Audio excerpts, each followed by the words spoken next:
বাংলাদেশে সংসদ গঠিত হয়, সেই সংসদে খালেদ সাইফুল্লাহ আইয়ুবীকে সংসদে পাঠাতে কে কে প্রস্তুত আছে?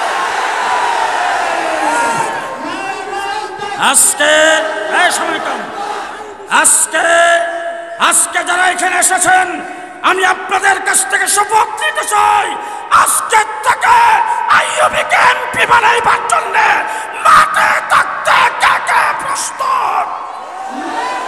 প্রস্তুত আছেন? প্রস্তুত আছেন? যদি প্রস্তুত থাকেন, আমার ছেলে আমার ইস্তেহাবাজান আইয়ুবীকে বলবো, একটু দাঁড়াও বাবা, একটু দাঁড়াও।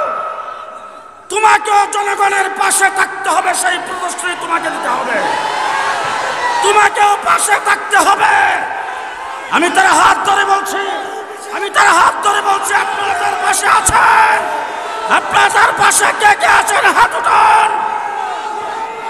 আগামী দিনে খালেদ সাইফুল্লাহ আইয়ুবীকে সংসদে পাঠাতে হবে। নাসরুম মিনাল্লাহ, ফাতহুন কারীম।